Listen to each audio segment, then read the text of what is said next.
Hello, I'm very excited to be here today with Brian Harrod, who's an integrative and functional medicine dentist. We're going to talk about a lot of different topics, and we've been trying to do this for years, so I'm just really excited to be here. Thanks for joining us, Brian. Yeah, me too. Thank you for having me. Yeah, so let's start with who you are, what you do. We'll learn about you. Okay. Um, I'm Brian Harrod, and I'm a biological dentist and practice in Midlothian, Virginia. I've been here for, I guess, almost 12 years now. Practiced in just one other location right out of school, and I've been here since then. And I started practicing. I think probably kind of like a lot of people who get into this is like, why do you start practicing how you do? And it's usually from like life experiences. So um, my son was diagnosed with an autoimmune disease when he was 3, Crohn's, and just kind of going through trying to help him and given really no alternatives besides like put him on this immunosuppressive drug for the rest of his life. And um, we fortunately knew enough to like question that, and then just kind of through that and helping him with his health and changing our lifestyle. Not that I thought it was like that bad to begin with, but just learning more and then just kind of transferring that into my practice is kind of how I got where I am right now. That you answered my question. I wanted to know how you got into biological dentistry. So before that, had you any plans or any awareness of practicing biological dentistry? Um, I no, probably not. No. Yeah. You don't, there's like no knowledge of like what I do in dental school. Yeah. And there's no like biological, really like dentistry school to go to. You just go like you're trained as a conventional dentist, just like everybody else, and you just kind of have to develop a passion for it and pursue it on your own, and just educate yourself on your own because um, it's not just readily available to do. Yeah. Similar in dentistry and I don't know how to say like other medicine, like people's, primary care doctors or other practitioners, they have to go teach themselves this type of way of thinking about the body. For sure. Yeah. Yeah.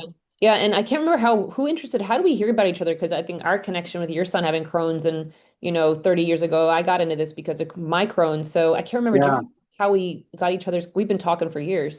I know, and I'm trying to remember that, and I can remember like I can like vividly remember when we first spoke with each other because I was in Yeah. like a house, like my old house, and I was like sitting in my bed, and I just like remember like on the phone with you, and I can't remember how we got originally connected, but I just have that like it's funny, I have that like memory like burned in.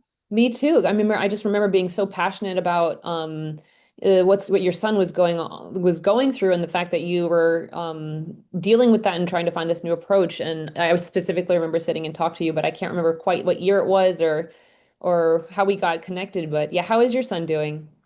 He's great. Like I mean, I would like to say 100%. We've been able to like since helping him heal like just through diet, just lifestyle and diet, like no medication or anything. Um, we've been able to like open up his diet a lot. Yeah. And so I mean he's just like a normal kid. He could How old was um he when you it- got the diagnosis, and how old is he now? Because that will help me understand, remember how many years it's yeah, been. he was 3. I think I'd like just turned 3 and he's gonna be 7. Okay, so it was about 4 years ago. Was it during quarantine that we talked? Probably, yeah. Okay. Golly, time and space. So, Yeah. well, I'm glad he's doing so well. That's so good Thank to you. hear. Yeah. Thank Yeah, you. I mean, great job. Yeah, it's not easy, but it's like once you start down this road, it's like you can't unlearn all the things you learn, and you can't Right. go back to the other side. My wife and I always joke, we're like, man, to just go back when like we didn't know anything, like how much Blissful easier it was, like when you not didn't have better, but to. like how much easier things were. Yeah, when you didn't have to know, like, but it wouldn't be very blissful innocence if your son was still 7 years old and feeling horrible. Yeah. Yeah. Exactly. Yeah. So let's launch into some topics. I'm going to start with some of my favorite questions and things that I'm really curious about. So I mean, like, I really kind of want to understand, like, a lot of questions we're going to have about like mercury, fluoride. oral health effect on the rest of the body. What is kind of the biggest thing you want people to know about the importance of oral health with either specifically for their oral health or for the rest of their body? Like I know I have some platform issues that I really just want to like get a loudspeaker and stand on a mountain for. What is that Yeah. for you?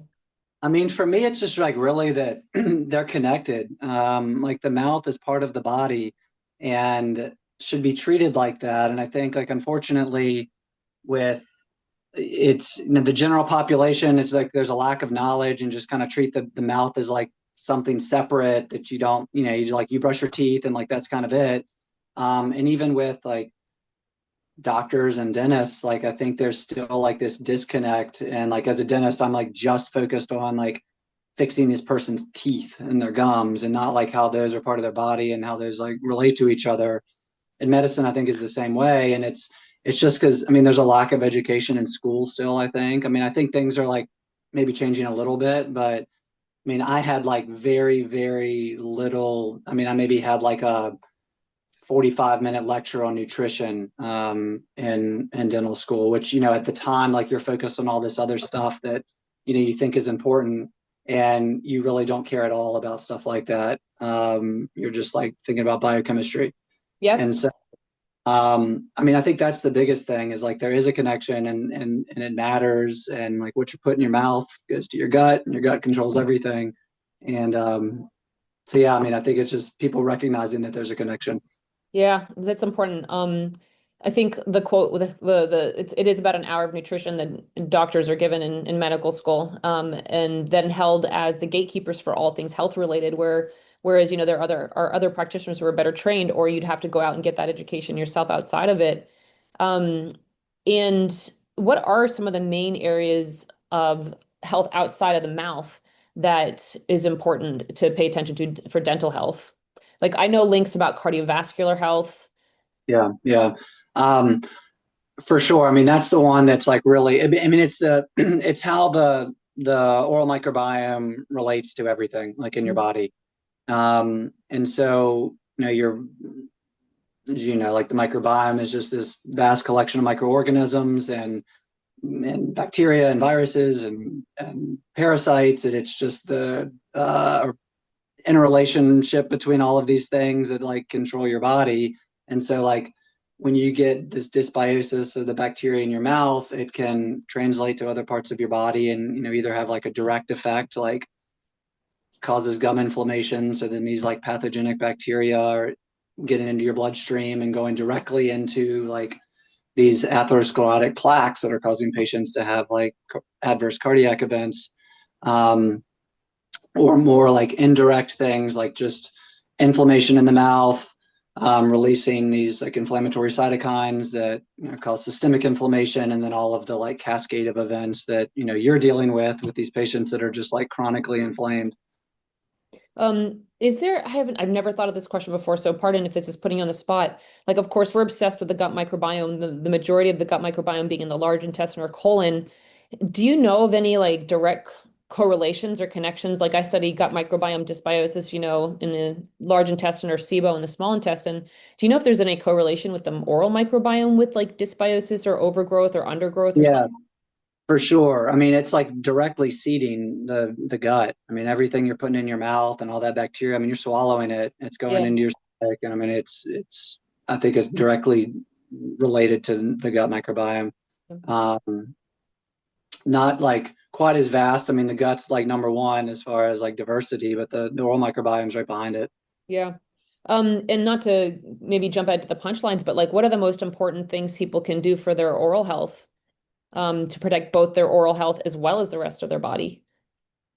Yeah, I mean, it starts with diet and hygiene. I mean, Always. um, yeah, right. And so, I mean, you can't have like one without the other. If you got a poor diet, you're no matter what you do, like with your oral care, it's not going to work, and vice versa. So, um, I just try to encourage my patients. It's like eating real foods, whole foods, avoiding like processed foods, sugar. I mean, are like the biggest two things that I feel like are the easiest two to cut.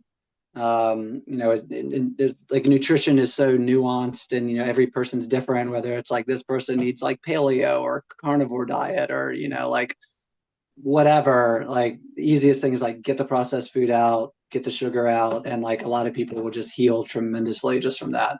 I'm right there with you. People will say, "Oh, I tried paleo, or I tried carnivore, or I tried vegan." And I'm like, "Okay, but how were you eating before that?" The major difference to me most of the time isn't the specific healthy diet they went on. It's the fact that they got processed food and junk and sugar out of their diet. Yep, yep, Yeah, for sure. that's cool. Yeah. Um, what was the next question about that?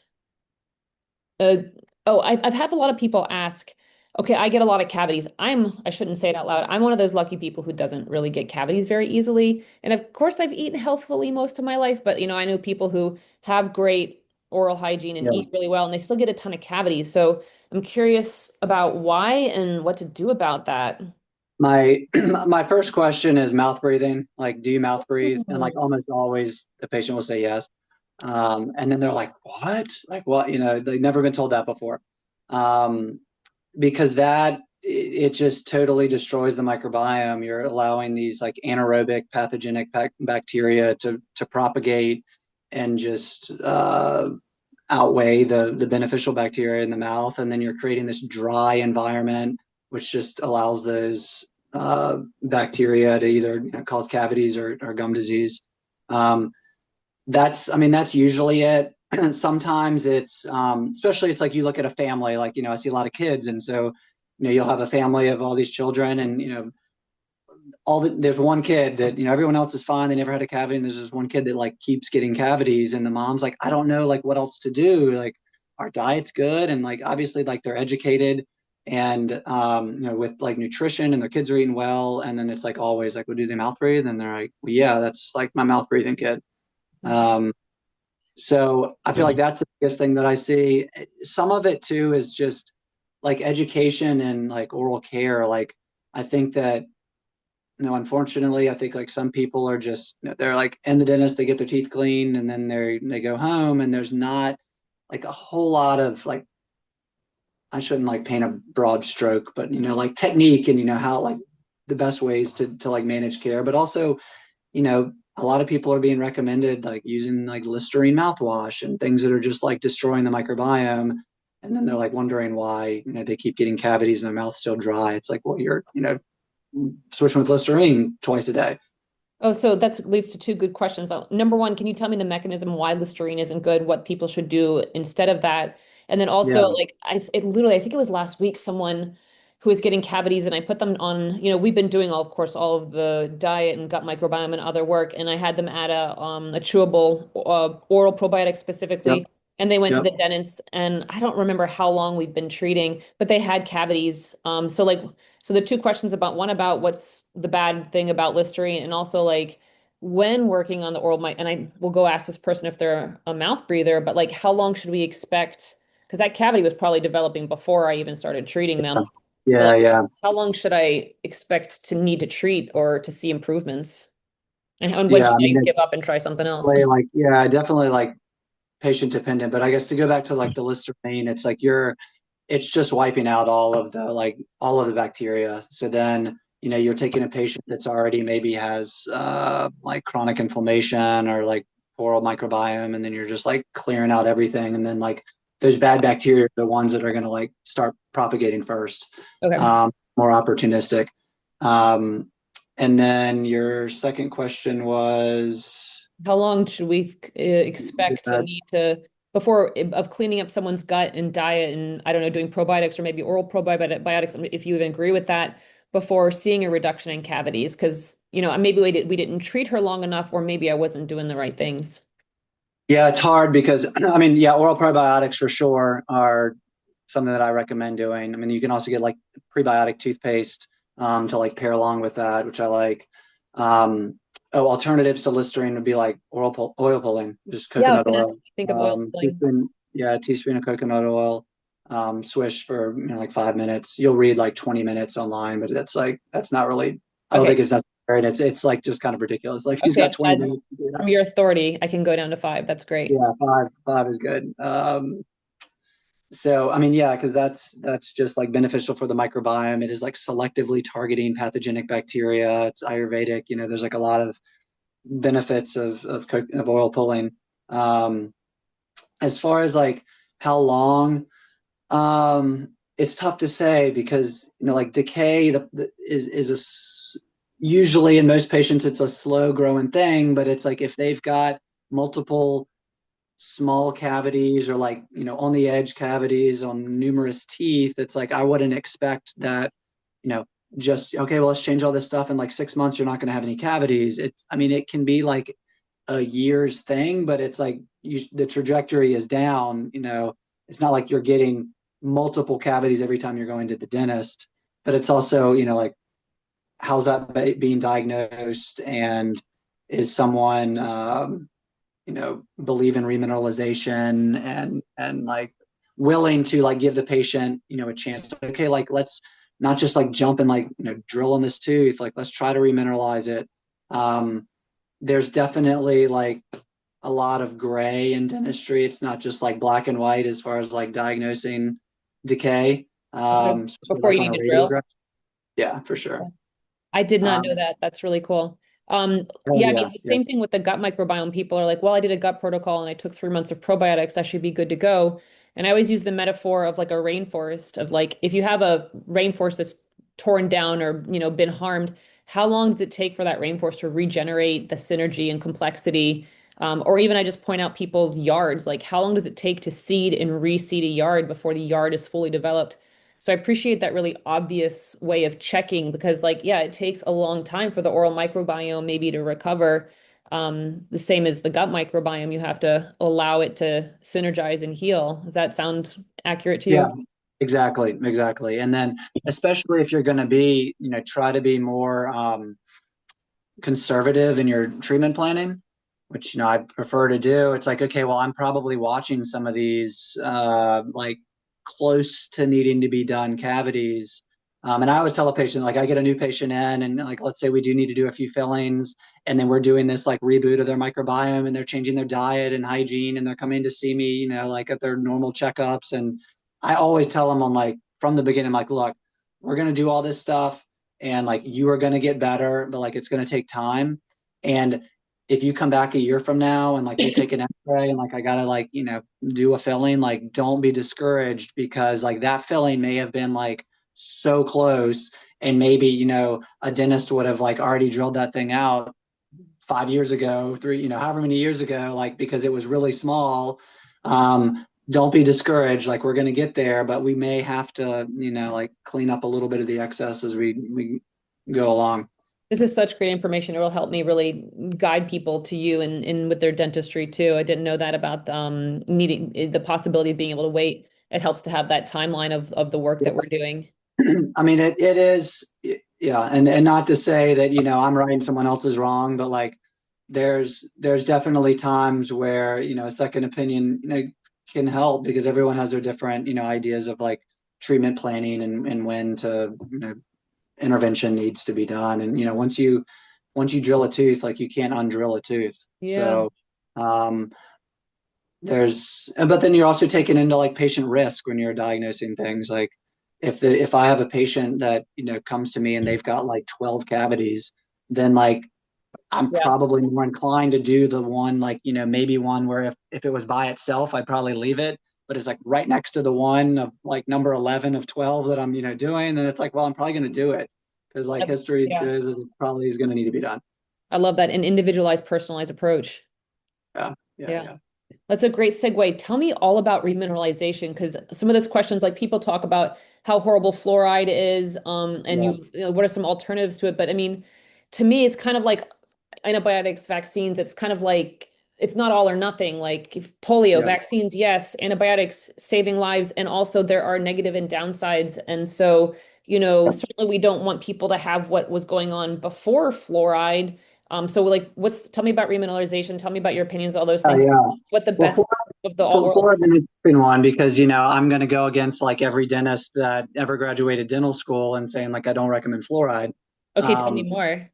yeah, and so like okay, so you're like, well, what happened to people before fluoride? Well, like fluoride was introduced in like the 40s, and you know people will quote like, well, look at the decrease in tooth decay, like since fluoride was put into the water. Well, if you go to like Western Europe, where they've never had fluoride in their water, like you see the same, exactly the same trend, like downward trajectory of tooth decay. And so it's like, well, they didn't have fluoride in their water, and the same thing happened. So it's like, was it access to care, like improved knowledge, in oral care? Um, Diet is better, just those. I would attribute it, more to those things than like just solely like fluoride being put in the water.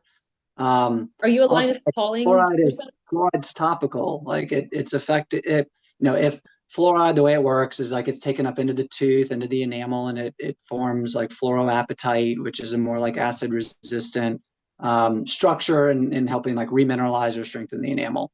Okay. Um, but like that's a topical effect. So like ingesting it, like drinking fluoride has like no effect on the teeth. Like so if you're going to like ascribe to like, I want fluoride for my family, then it's topical is like toothpaste would be the mechanism of that. Like you would not need to ingest fluoride. There's no like Makes sense.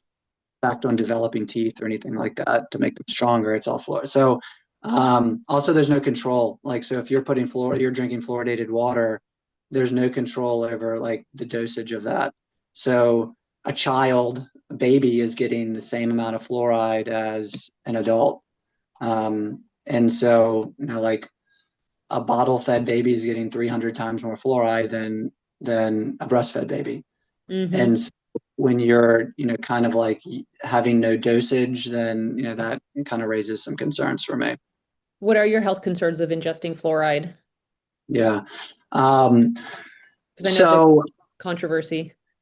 yeah, I mean, I think that, I mean, the first, like we see it on the visual signs of like excess fluoride or fluorosis on teeth. So you see like this modeling of the teeth, like a whitish or brownish, like staining modeling of teeth, which, the concerns like, okay, well, like, and I mean, even like just really poorly developed, like they can be modeling, but then also like defective tooth structure as a result of that. But then my concern would be like, well, what's happening in the rest of the body that you can't see, like skeletal fluorosis and making like the bones, maybe more brittle or stiff or, causing joint pain. I mean, there are studies that show like neurological effects, especially in children, like decreasing IQ in children. I just think that like hypothyroidism with, fluoride consumption. So, for me, I just think there's better alternatives like hydroxyapatite. Yeah. Tell us about some of the Hydroxyapatite, alternatives, yeah, for yeah, remineralization. Yeah. hydroxyapatite is 97% of your enamel is hydroxyapatite. So that's a way to like naturally strengthen and remineralize the teeth without, like the risks associated with it. Um, but I recognize that like not at, if you're gonna go this like and I say alternative route, I feel like hydroxyapatite is kind of becoming commonplace. It used to be like when I started doing this that there were like two brands of hydroxyapatite toothpaste. Now, I mean, there's like tons.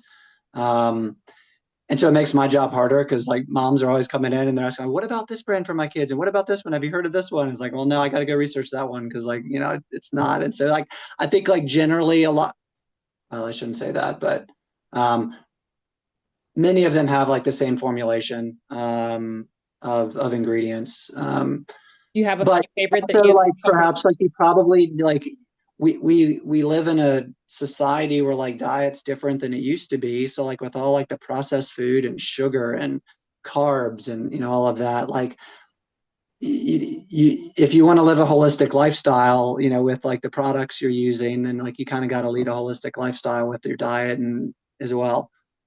Do you have any, maybe you don't want to mention names, but do you have any products that for that with hydroxyapatite in it that you were Yeah. prefer? Like right now, I'm always like trying different ones so I can like tell my patients, what I like and why I like them. Super Teeth is one I'm using right now because it's a prebiotic toothpaste with hydroxyapatite. It has some, like anti-inflammatory things in there to help. You can pair it with they've got a oral probiotic too. So I like Super Teeth. Risewell is a really popular one. Boca with a K is a good one. I mean, a lot of some patients will like tooth powders. Just Ingredients is a good one of those. Okay. It's like fewer ingredients are better. You can reduce ingredients with using a tooth powder. It's just like with 4 children, like a tooth powder is just like a recipe for a disaster. Yeah, I think you'll be You okay with feel the that, and taste. it's everywhere. Yeah. Yeah, no, that's Um, super helpful. I'm gonna go get it. um, yeah, you were asking like other ways to remineralize. So it's like again like whole food diet, fat soluble vitamins, so like vitamin A, D, K, um, are like huge for like calcium, but like those those fat soluble vitamins are the ones that are responsible for like taking calcium like out of the bloodstream and like putting it into the teeth, putting it into the bones. Um, so like those are super important. Magnesium, so probiotics, and just like proper hygiene. That sounds awesome. Are you a Linus Pauling person? Do you know Linus Pauling? No, tell me. He's kind of an older school natural dude, who was big on teeth and oral care, and he would talk about like if you go to populations who still live more close to I hunter-gatherer. mean, like West is it Weston Price? Oh gosh, Weston Price. Who's Linus Yeah, yeah, Pauling? yeah. He's vitamin. Who am I thinking of? My brain. Um, he's a chemist.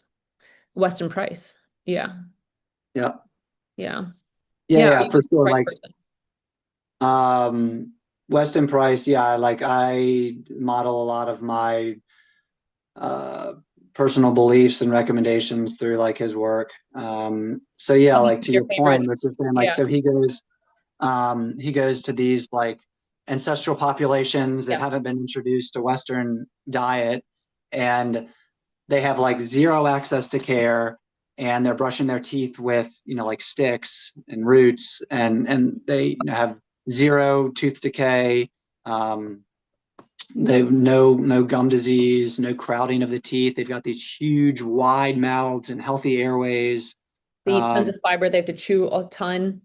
Eating hard food, so like it's epigenetic effect. So like you eat hard food as a developing child, like your mouth grows bigger. Yeah, Genes are turned on to make your mouth bigger. awesome. So yeah, and I mean that. So it's like reduction of decay, reduction of gum disease, but then like airway is the other like huge thing That's there. interesting. Do you think there's a connection between how soft and palatable our food is? Of course, and sleep. I was going to ask about sleep apnea. We can talk about airways, Mhm. but like, of course, Yeah. obesity and inflammation play a huge role in that too. Oh yeah, without a doubt. Like the so you take those same populations, and I mean what Weston Price shows this, like you take those exact same populations and you introduce like a Western diet, and like within a generation they're wrecked. Like Yeah. tooth decay, gum disease, crowding of the teeth. And so and as you like look at our just evolution of like in the mouth, like each generation I feel like the mouths just keep getting smaller and narrow and smaller. And so it's, I mean, it's like sad, but it's like rare for me. I get so excited when I see like a 4 or 5 year old come in and they've got like huge gaps between all of their baby teeth and these like nice wide mouths. Like you just don't see that very often. It's like Interesting. kids that have these pretty little baby teeth that are all like perfectly right next to each other and look like they've had braces, but like it's not healthy. Oh man, I've never heard that. That's interesting. Yeah, and I guess is this accurate? I mean, because you still think, of course, through generations, and like certainly like my great grandparents didn't have great teeth, but of course they were Italian and German, drinking beer and wine and bread and pasta, and so the differentiation between not is this if check me if this is incorrect, but not just processed modern diet that really birthed in the 1940s and 50s and beyond, but maybe also like a simple carbohydrate.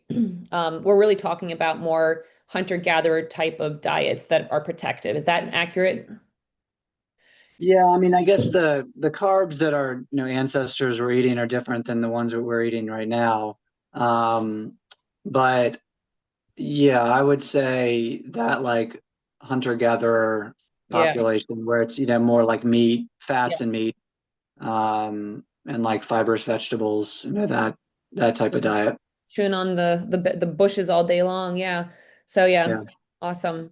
Anything else more about that? Otherwise, I'm going to dive into the very big topic of amalgams. Yeah. No, I think I mean, I could talk about airway for a long time, but we can swing around to that later if you like. Fascinated. I want to make sure we get to amalgams and then maybe Yeah. we'll come back to airway just because I want to make sure we cover that topic. Yeah. Awesome. Um, so amalgams. Amalgams, where to begin? I mean, I guess the major question that I encounter is leave them in, take them out. Yeah. And uh, I won't go kind of into any of the things we do around that. Leave them in, take them out, and or also like if you're going to take them out, tell me more about the safe procedures and detox you might do around that or what you do with that. So amalgam are, for listeners, like the silver fillings, in your mouth. The concern with them is there's mercury in those fillings. Mercury is the most toxic non-radioactive element in the planet. So, like, I mean, that exceeds lead, cadmium, arsenic.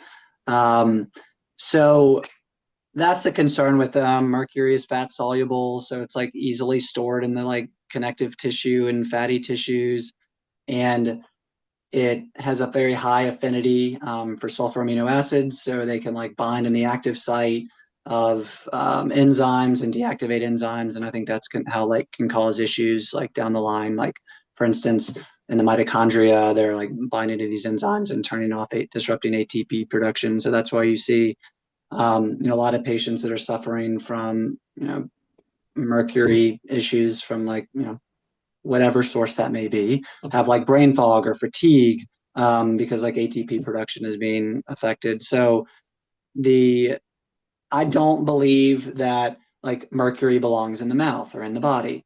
Now, like can some people detoxify and you know clear mercury better than others? For sure. So, I mean, I don't think that like every person that has, would I prefer no patient, like all my patients not to have mercury fillings? Yeah.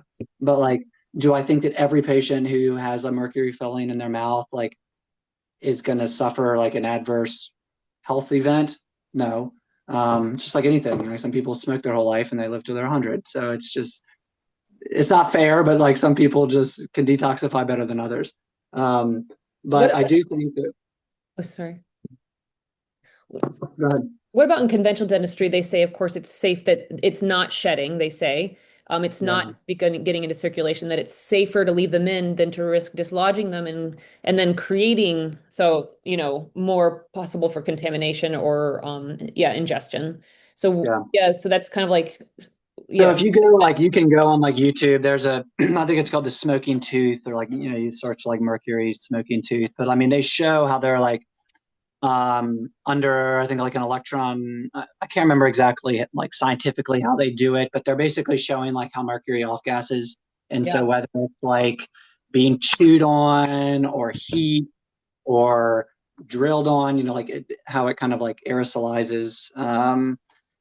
And so like that would be the concern of like just leaving them. It's like, well, they're again, it's like I feel like kind of separating your mouth from the rest of your body, like what we were talking about before. It's like there's mercury in them and it's like inside of your mouth. So like how is that like zero impact on your health?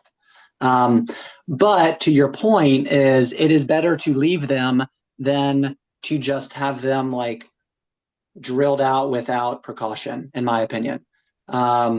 The biggest concern with amalgam mercury is aerosols. So, I mean, if you don't use precaution and you like drill out a mercury for amalgam filling, like the patient's entire mouth is silver. It's aerosolizing like everywhere. So it's a concern. So I would rather my patients not have anything done than to just have them drilled out. So then that gets, Sadly. well, how do you do it?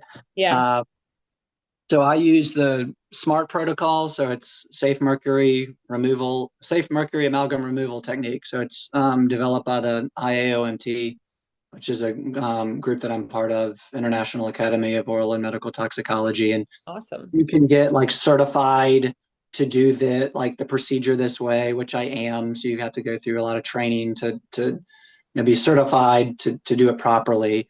So that involves like minimizing aerosols. So like the patient has a rubber dam over their mouth. So it's like a barrier. So like only the teeth being worked on are exposed. So there's no way for like the patient to swallow anything like while we're working. Like everything is sealed.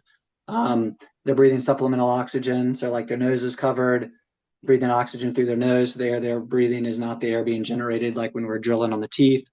Um, And you're covered too then, eh? yeah. So like my patient, I mean, my assistant suction is like, we have the protocol down, like she is right on it. So like anything that, I mean, 99% of the stuff is going into her suction, but then we also have like a giant vacuum like below the patient's chin that's suctioning any of those like aerosols that are being created during treatment. And so honestly, like that's more for, I mean, like immediately our health. I mean, the patient's breathing oxygen, so like, they're covered. But I mean, it's also like you just don't want that just being aerosolized everywhere anyway. But and then yeah, like we wear like proper protective like gear to prevent exposure on our end as well. Um, and I always like really I mean, like I like appreciate my patients a lot, and I it's always like impactful when they're like concerned about me, like my health. It's like so easy for them, like, oh well, thank you. Like I appreciate thank you for doing this for the patient. Like, thank you for doing this for me. Thank you for taking my fillings out. I appreciate you like having the knowledge to do it. But it's like the patients who are like, how are you being protected? Thank you for like risking your health for us to like to do this. Um, so yeah, that's how I recommend doing it. Like if you're going to get it done. So for patients who like haven't had it done before and are like concerned about it, it's like, well, like make sure you see someone who like is going to do it properly, because I do think like it's a higher risk to just drill them out than to leave them if you're That's not going to do it. super helpful. Yeah, because But I've I'm also like not concerned, with when patients are like, well, I think it's better to have them removed. And so but I'm also like, it's always the patient's choice. It's like, I'm never going to try to like worry a patient. I want them to be about, what's going on. It's like, I want them to feel educated about it and then them to make the decision. Like, I'll never tell a patient like, these fillings are causing, this health problem. Most of my patients are coming to me, like asking me to have it done. Like, that's why they're seeing me to do it is for that reason. So it doesn't take it. Like I don't need to convince anyone to do anything, but, I I think that, it is better to take them out than to leave them in there. Yeah, that's super helpful. I actually have never known how it's done properly or what the risks are of the removal. I just know that it can be bad. So I love learning about that process. Um, are you familiar? Do You you do like do? people are like really overwhelmed about it, like Yeah, because some of these patients, they've had, let's say they're like a doesn't matter what age, but like healthy person, and like they haven't had dental work in 20 years or yeah, longer. Like they had these amalgam fillings done when they were, a teenager in their 20s, and now they're, 40, 50 years old, and they haven't had dental, they take good care of themselves and they hadn't had any dental work. And right. so it's kind of an overwhelming thing. Like, well, I want to do this for my health, but like I haven't had any dental work done in a long time. And I tell them like it because I do it so much, it's like it's not hard. And honestly, like once you get the barriers in place, like it makes dentistry so much easier, because it's just cleaner. The patient's not swallowing, like regardless of like amalgam, like they're not swallowing anything. They're not having to like suction, keep their airway clear, like none of that. It's like you just sit there and I just work. Yeah, And it's just a better product, I think, in general, that's awesome. Completely not important, but why did they ever use mercury because it was like cheap and like available. as opposed to any other metal or yeah, I don't know the exact like chemistry behind it, but I think it's like allows it to, malleable? yeah, to be like malleable, and because when it comes out, it's in like kind of it's like doughy kind of, and you Yeah. pack it, and then it'll set inside of the tooth. Yeah, we used to make Um, pipes out of lead. I mean, yeah, it was right, exactly. It's in like a paint, good idea at the time. I mean, that's kind of how I see it. Like, and what I'll like reference to patients. It's like, look, how long did we know that like lead was in paint before we like did anything about it? Right. So I mean, I feel like it's kind of like that. Yeah, and then asbestos in houses. I mean, it made sense from a material standpoint. Yeah, right, Yeah. right. Do you guys do, so we do you Quicksilver Scientific? We use their Yeah, tri-mercury blood testing. mercury test. Yeah. Yeah, and so that makes sense because there's the oh gosh, the mercury and then the inorganic. And then Yep. the inorganics from basically the inhaled gases. And I never quite knew that that was from I know it said it from the gases and from inhaled amalgams, but I didn't quite connect that to all of that because I thought it was more from the swallowing. So that's, yeah. Do you use the trimercury testing? Because, I want to do my best to help support people, but I'd also want to be like, every little thing is causing horrible health problems. So like if people Yeah. are at or above the line, I'm like, we still might do an amalgaclear detox procedure. We'll look at the fish consumption if it's the organic. Golly, I'm probably saying that backwards right now. But yeah, so do you use that testing? What do you think of it? And, if they're Yeah, I think above it's the great. clear I think line. it's a great test. I mean, I Okay. love that it's like blood, hair, Yeah, and urine. So you're kind of getting all of the sources of mercury, so you can like take all those together and like properly advise the patient on what they where it's coming from. Um, the tricky methyl thing mercury. with Yeah, like detoxing while they're still there, yeah, it's like you're like taking a shower with a towel on. yeah, If you don't remove, if that's the source, it's like you got to remove the source before you start, yeah. trying to like chelate or detox after that. Okay. Um, but I think it's a great test. Definitely used it. I mean, usually, um, pay, if patients are on the fence, I mean, definitely it's like, well, do the test. I mean, and then like we have like more information is better. Definitely Yeah, do the test. yeah, Um, a lot of people, it's just, I mean, they just know it's like, psychologically, they're like, I don't want these in my mouth. yeah, Um, and in my opinion, like the tooth's better off with a white filling anyway. We used to, the reason they were done is they were easy and you could like they last a really long time. But like what we're seeing now is that they crack teeth. So like these patients will end up like needing a crown because the tooth cracked with a amalgam filling because they're expanding and contracting with temperature. So they're constantly putting all this stress on the tooth and will cause cracks to form in the teeth.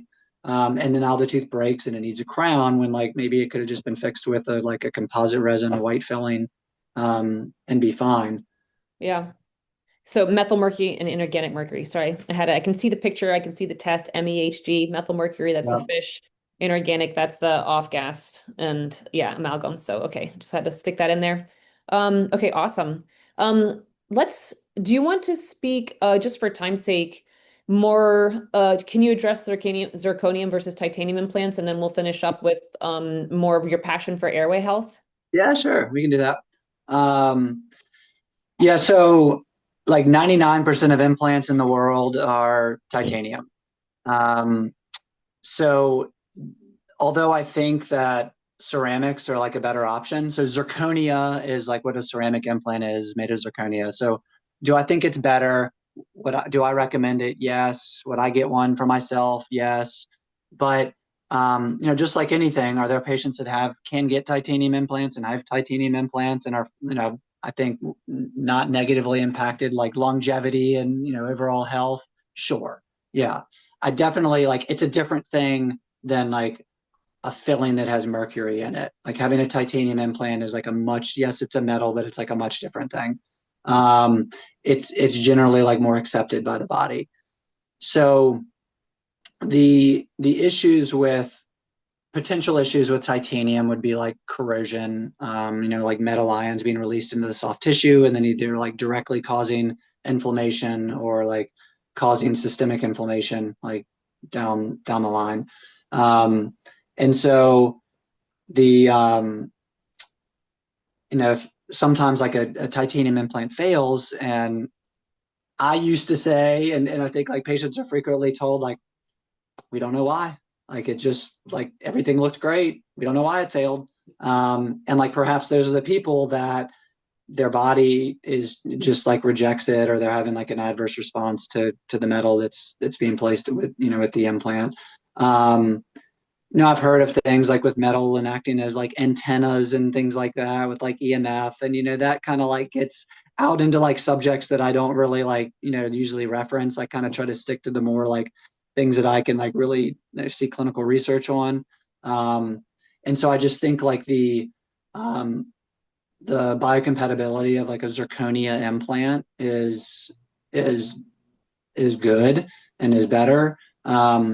Zirconia is formed from like zirconium, which is a metal, but it's oxidized. So during that like oxidation process, it's transitioning this metal into a ceramic. So you're combining like the strength of a metal with the heat resistance of a ceramic. And So they're as durable?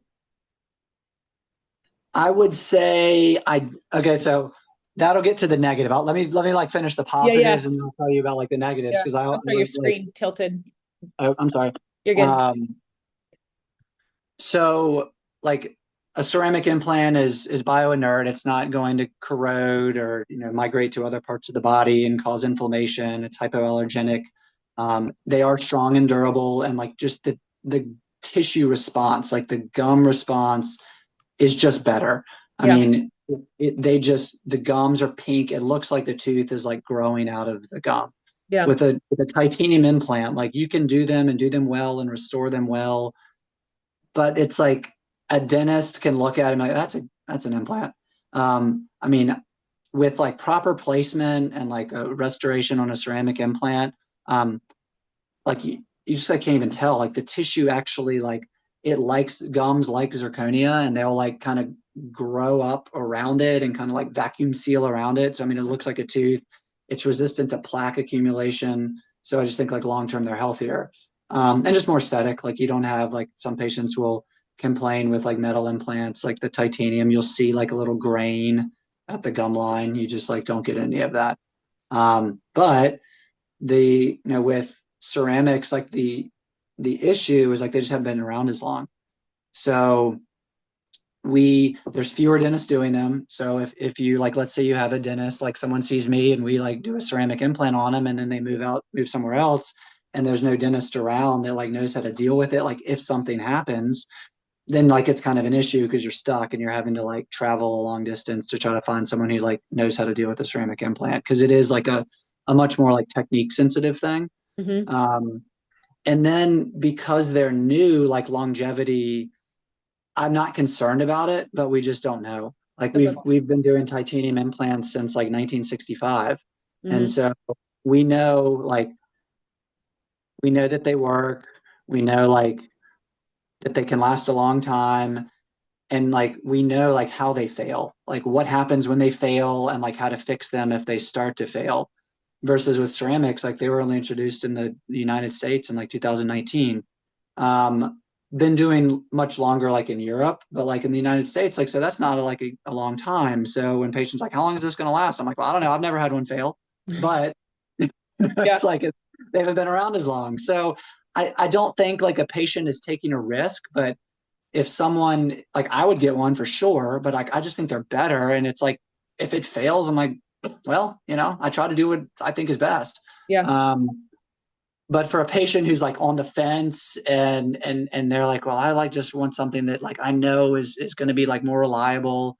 Then I would say like a titanium implant is going to be a better option.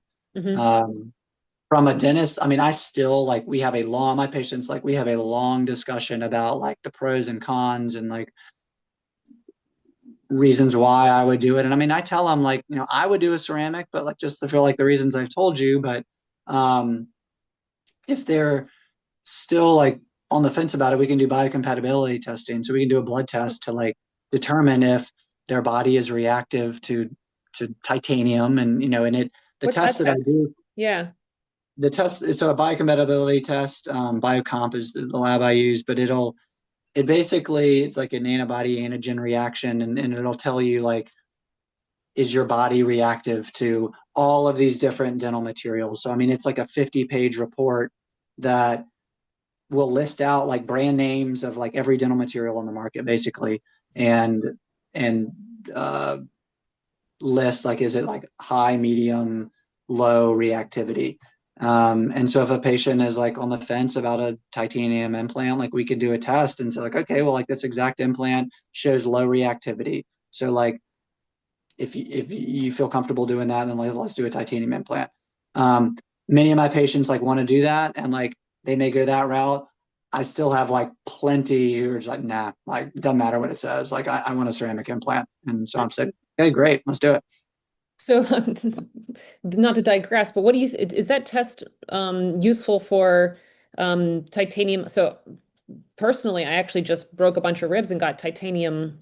It's a new rib plating surgery, so I have titanium plates holding my ribs together. And now I'm curious if that is just a test for biocompatibility for oral, or if it could be used for people who have other implants in other places of their body.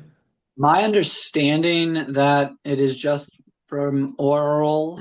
Um, I'm not sure if they have it with other types Okay. of I'll things look as into it. well. I feel fine so far. Actually, I'm pretty grateful for it. So we'll see. Um, Right, right. quick question about, and then we'll get into your finish up with all of the things you're passionate about with airway stuff. Okay, so back to the fluoride question. You're drinking water. I'm drinking water. I don't drink tap water.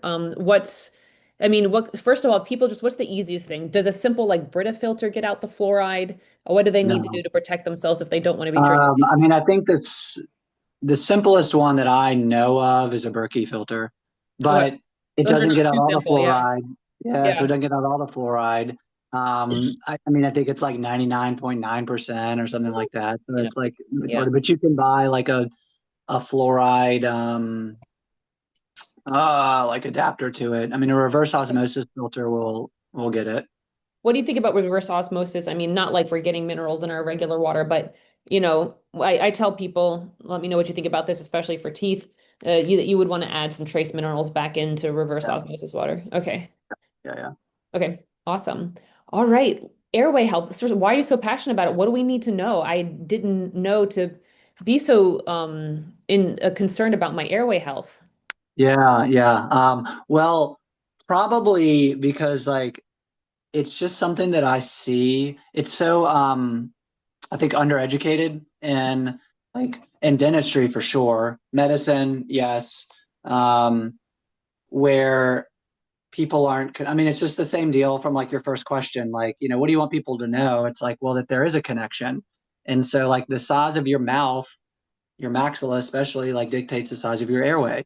And Maxilla base so upper. maxilla is like, yeah, the upper jaw dictates the size of your airway. So, if you're a child, as like saying like genes, like everything keeps getting smaller and smaller, and so many kids have like narrow arch, narrow airway, aren't being properly like diagnosed like from a young age, and then like developed into like an adult like me who has sleep apnea, and Mhm. so like the patients that look like me are the ones that I'm looking at me like, we need to get you tested for sleep apnea versus like the the physicians are looking at kind of like the obese, or I shouldn't say obese, but like, maybe overweight, big neck, um, chronically inflamed patients who, like are a pretty obvious sleep apnea patient. I like what I'm seeing is the opposite. Like everything is too small, like Mm. thin, narrow face, narrow mouth, small airway. I will take Um, for that now. I and, never would have and like, thought. Yeah. yeah, and like the biggest red flag is like orthodontic extractions. And I have like this is how I like really became probably like the most passionate about the airway and like understanding as I'm like learning about it. And I'm like, I check every single one of these boxes. Like I'm thin. I'm like, just stressed. It's like I got a busy life. Yeah. And like as a kid, my mouth was too small. So instead of like expanding the jaw, four premolars were extracted along with wisdom teeth. I mean, wisdom teeth is like that's kind of a separate thing. Like again, it goes back to like we shouldn't have our wisdom teeth out. Like they're supposed to be there, but like most people just don't have room for them. They're impacted. They're gonna adversely affect like the other teeth, so they're extracted. Um, but it's like, okay, so you got four wisdom teeth that are supposed to be there, they were extracted, but then four more teeth. So it's like eight teeth like lined up I'll that just were taken shrunk. out. So instead of like taking this arch that, is like this and like expanding it and making it wider and therefore making the airway wider, you're like pulling teeth and then like making it even smaller. And so like, yes, like my teeth are like, straight, but my airway is was like too small. So then now I'm like an adult with sleep apnea. Interesting. So It's really light and lightning. I mean, I'm yeah, sorry for you, but yeah. yeah. So it's like with patients, like looking at your patients, it's, questions are like, did you have braces? Did you have teeth extracted for your braces? Hmm. And then like, just like having a person like go like that and looking at their palate. I mean, the palate should be like wide and flat. Okay. Just every palate, like, I mean, if it looks like, really vaulted, um, there's a concern there. And because the way that like your body works in health is like your tongue like sits in the roof of the mouth and helps like naturally, like as a child when the bones are malleable and none of the sutures are fused, like it sits in the roof of the mouth and like will naturally expand the arch. But when you're born with like your jaws being too small and the mouth being too small, like the tongue, it can't fit in that space. So then it like drops, and that, narrow arch just keeps getting narrower and narrower. And then like the tongue can fall back in the airway and cause sleep apnea. And then those are the kids who mouth breathe. Like, Yeah. because in health, like your tongue sits in the roof of the mouth, it seals the mouth, so it's impossible to breathe through your mouth. You have to breathe through your nose. So then everything works together. Your tongue's in the roof of your mouth. It's expanding your arch. It's making your airway bigger. It's making you nasal breathe, and then you develop all of those like healthy habits that lead into adulthood versus like the mouth breathing, thin like slumped face adult that has sleep apnea. I'm like checking out I'm like, oh gosh, my palate, what's going on? Thinking of Yeah, people I know. I'm checking things out. people, yeah, like people don't know. You're like, put your, when they mouth breathe and you explain all of these things, you're like, yeah, put your like seal your tongue to the roof of your mouth, and they're like, I Like, can't. Like, exactly, like you can't. yeah. Um, I think I can. I don't think I'm trying. I'll have to pay attention. I don't know if this is at all related, but like when I get congested and allergies, I actively cannot sleep if I am a mouth breathing. I cannot fall asleep. I can't sleep. I have to do something to get my sinuses open. I can't sleep. mhm. So the idea that people can even sleep with their mouth open to me is like mind-boggling. Yeah, right, right. And it's like it's just normalized. It's Yep. like, do you mouth breathe? Yeah, I do. It's like, okay, yeah, like some people do. When you Yep. get 20%, like just mouth breathing alone, like not even sleep apnea, but like just mouth breathing, you get 20% less oxygen. Wow. Um, so, I mean, that's huge. So, like patients who mouth breathe, it's adults, adults and kids, like they can't help it. Yeah. It's been so ingrained. It's like a neurological thing. So, like Hmm. they have the ability to breathe through their nose. They just choose not to do it. I mean, they don't choose not to do it. Their Yeah, the brain brain. chooses not to do it. Yeah. Um, but then it just makes all of those problems worse. Yeah. As far as like the like palatal structure with Like kids. oral microbiome and yeah. Yep, exactly, Okay, exactly. so then two questions maybe about actions to take. I mean, number one, I want to know what your sleep apnea device or machine or how you treat it for Yeah. you or your patients. The other question is, this has always been to me a little bit skeptical, but the whole mouth taping thing, to me, Mhm. it's like, I don't think you should tape your mouth. I think we should work on all the reasons why you mouth breathe. But Yep. counter me if you're wrong and you want people to tape their mouth shut while they sleep. That's terrifying to me. Well, yeah, I mean it's a hack. Like mouth taping's a hack. You're not like fixing the root cause. Um, but for a lot of adults, like fixing the root cause it's a big thing. It's like where does that start? And it's going to involve, I mean, a lot of like myofunctional therapy, and maybe that's not even like you can get to a certain point, but it's like because your arch is already like that, it's like it may be hard to overcome. So it is something that I think is a hack, but like it can work for like it's better than nothing. Like Okay. if a patient isn't willing to go through like the intensive like myofunctional therapy and maybe like even surgery to like correct some of that stuff, then I recommend it for patients. Okay. Explain And it's myofunctional therapy. amazing. Yeah. Well, it's amazing the like change you'll see. Like patients will come when I'm like, especially like a lot of my patients now, like, like how I practice and who's like coming to see me, like they've heard of mouth taping, like they know what it is. But like if I mentioned it to someone who's like not heard of it before, like they look at me like I am nuts. Yeah. But then they'll do it. Like they trust me and they'll do it and they come back and like their gums are pink. Like they've always had these red, puffy, inflamed gums. And Yeah. like their gums are pink and they're like, I'm sleeping better. I feel better. Yeah. So like those people, like, Yeah, it's okay. Tell them about take their mouth shut. I will say my two bits, don't tape your children's or your baby's mouth shut. Correct. Okay, Yes. just fair warning people, if your kids are congested, do not, there's some serious risk of SIDS and yeah, okay, you Yeah. can finish that. Don't tape. Yeah, don't tape a child's mouth shut. And then your question was like, what is my functional therapy?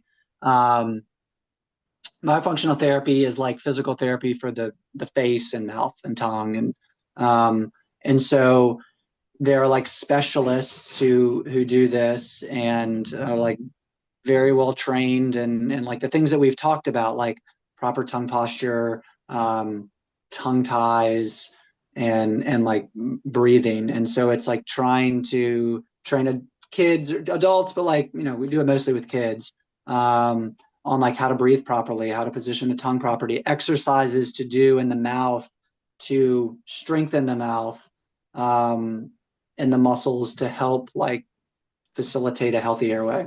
So it's Okay. really like the end goal of like my functional therapy is airway health. Yeah. I'm going to develop.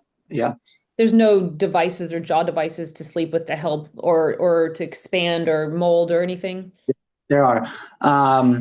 So like for instance, I use MyoBrace in my practice. So it's like a myofunctional training appliance that it's for kids that like you would wear when you're sleeping mainly. Like there's some things you do during the day, but um, it most of the impact happens at night, which is great. I mean, that's like 10 hours or more, hopefully, of like treatment while the kid's sleeping. And so it works to help train the tongue, like where they're comfortable, like kids do fine with them, but like train the tongue to go to the roof of the mouth to help naturally expand the airway. It helps like develop the, like a healthier arch form, sometimes correct, like bite related issues. So that is like a great option for like in the younger you start, like 5 years old. I mean, like Yeah. the more impact you can get because their bones are just so malleable. Does it work Um, at all for adults or our bones where our sutures are set? yeah, they're set. Okay, So so those devices um, don't work as much for adults. definitely not. Okay. Definitely not like a MyBrace, like a soft appliance. I mean, there are options like you were asking, like, what do I do for my sleep apnea? Like, I just finished having braces, so I'm like, now that my teeth aren't changing, like, I'm gonna make myself a mandibular advancement appliance. So it basically is like pulling your lower jaw forward. So in sleep apnea, the lower jaw falls back and like closes the airway. So Mhm. this is like taking the lower jaw and like pulling it forward to like keep it open to Yeah. breathe. Yeah, is that Um, different than is that mandibular advancement? I just talk about it like, oh, you can go to Brian and he's going to give you a thing that's going to help your go like that. Is that what I'm talking same about? thing. Yeah, Okay. same thing. Great. Um, and it they're comfortable. Like I rarely have patients not be able to tolerate them. At first they may look like a lot, like especially if they're not used to wearing a night guard or any type of appliance, it may kind of look like a lot, but they patients tolerate them fine. Okay. Versus like a CPAP where compliance on a CPAP is like under 50%. Yeah. Is that device corrective? Oh, what? And like I just have concerns with CPAPs with um like you're just breathing in plastic, and like what are you breathing in all night long? Like it's not maybe the cleanest. Yeah. um and that being said, I wore CPAP like when I had like I'm my airway health is important, so like I'm trying to do something, what I can. So when I was wearing braces, I wore I used a CPAP.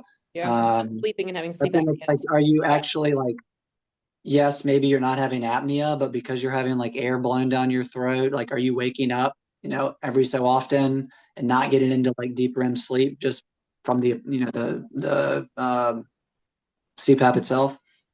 Yeah. Would you, I mean, this is my thinking on that. It's still better than someone who has horrific sleep apnea, like Correct. Oh the yeah, health for risk. sure. Yeah. So I don't want people to be like, oh, I don't want airway plastics and so I'm going to stop using my CPAP.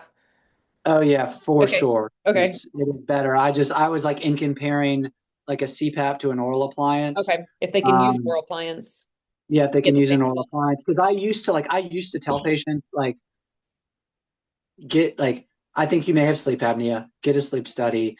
if your like sleep doctor thinks that you would benefit from a CPAP, do a CPAP. Like I can make you I get like zero benefit personally besides like the satisfaction of helping you get like better, like from you getting a CPAP, but like it's the gold standard, they work. So like do that. If you can't, like if you try that and you can't tolerate it or you're absolutely not going to do it, like I can make you an appliance. Um, Now, like after going through it myself, like I have those questions that like I just said. So I'm like, I don't know, like maybe I like personally, I'm like, I'd rather have a sleep an oral appliance. Now, well, then you've got to still like get a follow-up test and make sure it's working. Yes. But if if it's working, I think that you can get better rest with an oral appliance than you can Yeah. with It's more CPAP. portable. Yeah. But So then they're like they're hacks. Like it's not fixing the underlying okay, problem. that was my next question. It's not actually doing any corrective expansion or it's just keeping it open. I mean, Just keeping it keeping it forward. open. So the only, from my understanding, the only corrective measure for like the root cause is jaw surgery. Okay. Um, like upper and lower, Yeah. advanced, pulling everything forward. And I Okay. mean, I've definitely considered it for myself. I Yeah. think that I'm just like one, I mean, for my own health, but also like as an example to my patients, like you can do this. Yeah. Uh, but it's a hard surgery. I've Yeah. talked with a surgeon that would do it for me, and it's hard. And I think like I'm just not in a like stage of life right now with like young children where I can be out for that long. Yeah. And like the practice, like I'm not, I gotta have to plan like so far ahead for that. But And you're doing well I'm with definitely your like I'm considering it. Yeah, yeah. But and you're doing well with your current yeah, yeah, remedies. Yeah. correct, correct. Yeah. Is there any other final questions that we should be going over or other take home you want to tell me maybe like one or two things you wish every person did this or vice versa didn't do this? I wish every person breathed through their nose and avoided processed food. Yeah. The last one I is think like that would almost some save sort of universal. a lot of things. And I want every parent to know that like crack carby foods are like worse than candy. So like crackers, chips, goldfish, Why do all those people like feed goldfish? People think it's like a universal. I have children, they have to have goldfish crackers. yeah, Like, yeah. It's yeah, I mean those are the things that I mean those cause cavities worse than okay. candy. No. I mean, they're still broken down into sugar, in the end. And but those are the ones where the parents are like, I had no idea. Yeah. Like, we don't give them candy. But Yeah. like, yeah, they eat goldfish like every day. Like, tell me what you think. I always say if it was invented before 1945, then, it's probably not fit for the human because that's when like the industrialized food revolution really began. Right. I mean, it's Right. not that like a ton of bread and pasta and beer and spaghetti and wine and that existed all before that is fantastic for your health or oral health either. But yeah, that's when all the processed food industry started. So I don't know what you think of that. You can poke holes in it. Oh no, I agree with you. Yeah, for Right. sure. Yeah. Well, that's awesome. Okay, I'm definitely going to be taking that advice to people about both the how long it takes for you to really heal the oral microbiome for cavities and have more patience with that, and all the sleep, the airway information. I had no idea about that and the importance, and then just the importance for overall inflammation, and of course, sleep's importance for your overall health. So this has been really, really informative. I so appreciate it. How do people find you if they want to come see you? And yeah, do you have room for patients? I mean, I love seeing new patients. It's like one of my favorite things to do is just like meet new people and kind of like opening their eyes to some of this stuff and just educating. I mean, that's like my practice is built on Right? education. I try to like spend a lot of time and um, yeah, with patient education. And then like if you're an educated patient, you're empowered. You're like a trusting patient, you're an empowered patient. Um, so yeah, I'm accepting new patients. It's booked People, out, but yeah, but what website should they find you at? yeah, Or I like, would how should they find go. Yeah, so I've got like my more like integrative you? Yeah, I know you website have that one. is Virginia Integrative Dentistry We'll add dot that. com. Hmm. Um, and then or just searching Neighbors Inherit Family Dentistry. Like my Yeah. partner is Dr. Neighbors, so Neighbors Inherit Family Dentistry. I always and not search practice your name. in Midlothian. Yeah. In Midlothian, I always search your name, Brian Herod, Herod, dentist. You always pop right up. So, yeah, Yeah. education is the most important thing. So that's why we're here today. If people can often know that they're not satisfied with their current options for health or, in anything in life. So the solution to that is to know what is the right answer. So having people like you who are passionate and dedicated their lives to learning and then spreading that is just really grateful to be able to talk with you. So thank you so much. Yeah. Well, thanks for having me, Tress. I appreciate it. Yeah, likewise. Awesome. All right. Have a good Okay. evening. Yeah, you too, Brian. I'll talk to you soon.